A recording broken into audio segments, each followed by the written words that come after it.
హైడ్రా ఏర్పాటై ఏడాది పూర్తయింది.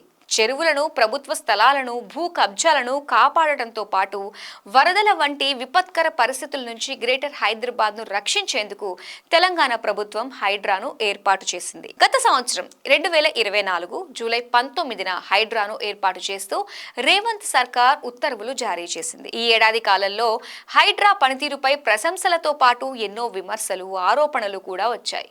చెరువులు, నాలాలు, ప్రభుత్వ స్థలాలు, పార్కుల పరిరక్షణ, పునరుద్ధరణకు తోడు విపత్తుల నుంచి ప్రజలను కాపాడే బాధ్యతను నిర్వర్తిస్తూ వస్తోంది హైడ్రా. ఈ క్రమంలో ప్రత్యేకంగా హైడ్రా పోలీస్ స్టేషన్ ఏర్పాటు చేసి సిబ్బందిని కేటాయించింది ప్రభుత్వం. 2025-26 బడ్జెట్లో 100 కోట్లను హైడ్రాకు కేటాయించగా ఇప్పటి వరకు 50 కోట్లు మంజూరు చేసినట్లుగా అధికారులు చెబుతున్నారు. ప్రశంసలు, విమర్శలు, ఆరోపణలు. హైడ్రాకు ఏడాది పూర్తి. హైడ్రాపై ప్రశంసలతో పాటు విమర్శలు. హైదరాబాద్లో మొత్తం 581 చోట్ల ఆక్రమణల తొలగింపు. ఏడాది కాలంలో 499 ఎకరాల ప్రభుత్వ భూమి స్వాధీనం. పైలట్ ప్రాజెక్టులో 6 చెరువులను పునరుద్ధరిస్తోన్న హైడ్రా. మొత్తం 950 చెరువుల బౌండరీలు ఫిక్స్ చేసేందుకు కసరత్తు. ప్రజాప్రతినిధుల జోలికి వెళ్లడం లేదు అన్న ఆరోపణలు. చెరువుల FTL బఫర్ జోన్ల వైపు కబ్జాదారులు ఇప్పుడు కన్నెత్తి చూడాలంటేనే వణుకు పుట్టించే పరిస్థితి నెలకొంది. హైడ్రా అటు ప్రజల్లోనూ FTL బఫర్ జోన్స్ పై అవగాహన కల్పించింది. పార్కులు, నాలాలు, రోడ్లు, ఫుట్పాత్ల వంటి ప్రభుత్వ భూముల ఆక్రమణలపై ఇంతకు ముందెన్నడూ లేని విధంగా కఠిన చర్యలు తీసుకుంటోంది ప్రభుత్వం. అయితే హైడ్రా బడాబాబుల జోలికి వెళ్లడం లేదు అన్న అపవాదుతో పాటు రియల్ ఎస్టేట్ రంగం కుదేలైందన్న విమర్శలు సైతం వెల్లువెత్తుతున్నాయి. గత సంవత్సరం 2024 జూన్ 27న ఫిల్మ్ నగర్ లోని కోఆపరేటివ్ సొసైటీ దగ్గర లోటస్ పాండ్ పార్క్ స్థలాన్ని కబ్జా చేసి నిర్మించిన కాంపౌండ్ వాల్ ని కూల్చడంతో హైడ్రా యాక్షన్ ప్రారంభమైంది. ఏడాది కాలంలో మొత్తం 581 చోట్ల ఆక్రమణలను తొలగించి 499 ఎకరాల ప్రభుత్వ భూమిని కాపాడింది హైడ్రా. హైడ్రా కాపాడిన ఆస్తుల విలువ దాదాపు 30,000 కోట్లు ఉంటుందని అంచనా. ఇందులో గ్రేటర్ పరిధిలోని 360 చెరువుల ఆక్రమణలను తొలగించి 133 ఎకరాలను పరిరక్షించింది.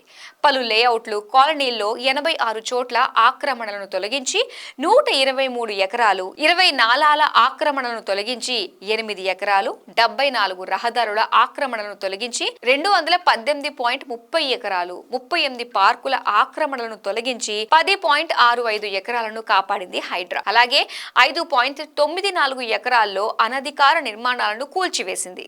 గ్రేటర్ హైదరాబాద్ లోని హైడ్రా పరిధిలో మొత్తం 950 చెరువులుండగా బౌండరీలకు సంబంధించి 150 చెరువులకు ఫైనల్ నోటిఫికేషన్, 500 చెరువులకు ప్రిలిమినరీ నోటిఫికేషన్ జారీ చేశారు. మరో 200 చెరువులకు సంబంధించి సర్వే ప్రక్రియ కొనసాగుతోంది. ఈ చెరువులన్నింటికీ FTL బఫర్ జోన్స్ ని ఖరారు చేసి ఆక్రమణలు లేకుండా చర్యలు తీసుకునేందుకు హైడ్రా కసరత్తు చేస్తోంది. సిటీలోని వరదలకు గల కారణాలపై అధ్యయనం చేసి నివారణ చర్యలపై ప్రత్యేకంగా దృష్టి సారించింది. ఆక్రమణల పేరుతో కనీసం నోటీసులు ఇవ్వకుండా నిర్మాణాలు తొలగిస్తున్నారని హైడ్రాపై తీవ్ర విమర్శలు వెల్లువెత్తుతున్నాయి. ఇటీవల రాజేంద్రనగర్ లో హైడ్రా కూల్చివేతల సందర్భంగా మహిళలు JCBకి అడ్డుగా పడుకొని నిరసన వ్యక్తం చేశారు.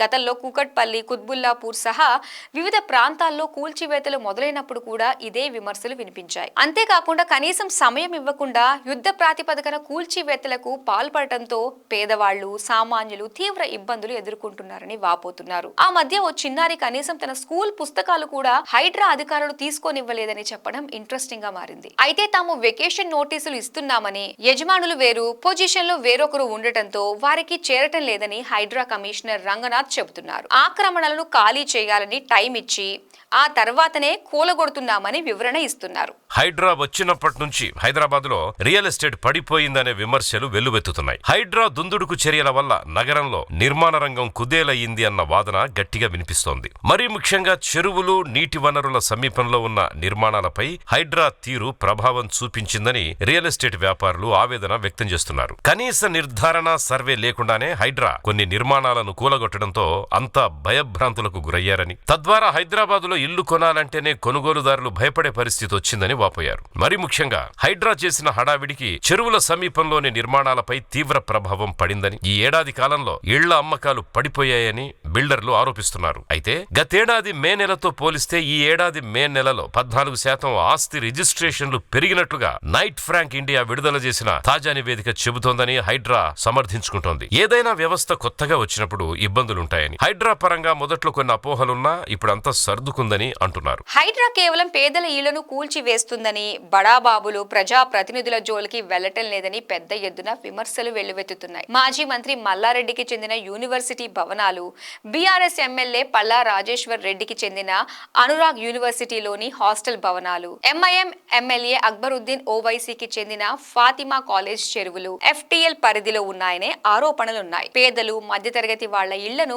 ఆగమేఘాల మీద కూల్చిన హైడ్రా పెద్ద పెద్ద వాళ్ల భవనాలను ఎందుకు కూల్చడం లేదన్న వాదన గట్టిగానే వినిపించింది. మల్లారెడ్డి యూనివర్సిటీ, అనురాగ్ యూనివర్సిటీ వద్ద ఉన్న చెరువులకు FTL ప్రిలిమినరీ నోటిఫికేషన్ ఇచ్చామని, వాటి ఫైనల్ నోటిఫికేషన్ వస్తేనే దాని ఆధారంగా తదుపరి చర్యలు తీసుకోవాలని హైడ్రా కమిషనర్ రంగనాథ్ వివరణ ఇచ్చారు. సినీ నటుడు నాగార్జున కన్వెన్షన్ ఉన్న తమ్మిడిగుంట చెరువు ఫైనల్ నోటిఫికేషన్ ఇవ్వటంతో చెరువులో ఉందనే కూల్చివేశామని చెప్పారు. ఇక అక్బరుద్దీన్ సల్కం చెరువు వద్ద ఫాతిమా కాలేజీ 2015లో నిర్మిస్తే ఆ చెరువుకు 2016 డిసెంబర్ 16వ తేదీన ప్రిలిమినరీ నోటిఫికేషన్ వచ్చిందని, ఇప్పటికే అక్కడ MM కాలనీ వచ్చి వందలాది ఇళ్లు కూడా ఉన్నాయని అంటున్నారు. ఫైనల్ నోటిఫికేషన్ రాకపోవడంతో పాటు పేదలకు ఉచిత విద్య అందిస్తున్న విషయాలను పరిగణించి ఫాతిమా కాలేజ్ పై చర్యలు తీసుకోవటం లేదని చెబుతోంది హైడ్రా. ఇక హైడ్రా పనితీరుపై ప్రశంసలతో పాటు తీవ్ర విమర్శలు, ఆరోపణలు వెల్లువెత్తడంతో ఇంతకు ముందుకు ఇప్పటికీ కొంత మార్పు వచ్చింది. హైడ్రా ఏర్పడే నాటికి నివాస గృహాలు ఏవైతే ఉన్నాయో వాటి జోలికి వెళ్లడం లేదని హైడ్రా చెబుతోంది. అయితే నివాస గృహాలు మినహా మిగతా కమర్షియల్ నిర్మాణాలపై హైడ్రా చర్యలు తీసుకుంటోంది. ఇదే సమయంలో నివాసాల విషయంలోనూ హైడ్రా ఏర్పడ్డ తరువాత అనుమతులు తెచ్చుకుని మొదలుపెట్టిన అక్రమ నిర్మాణాలను కూల్చివేస్తామని స్పష్టం చేశారు. హైడ్రా ఏర్పడే నాటికి అనుమతులుంటే వాటిని పరిగణనలోకి తీసుకుంటామని చెబుతోంది హైడ్రా. హైడ్రా వచ్చాక ఈ ఏడాదిలో చిన్న పిల్లల నుంచి పెద్దవాళ్ల వరకు చెరువుల FTL బఫర్ జోన్ విషయంలో ఎంతో అవగాహన వచ్చిందని, చెరువులు, ప్రభుత్వ భూముల కబ్జాలపై అందరికి బాధ్యత పెరిగిందని హైడ్రా చెబుతోంది.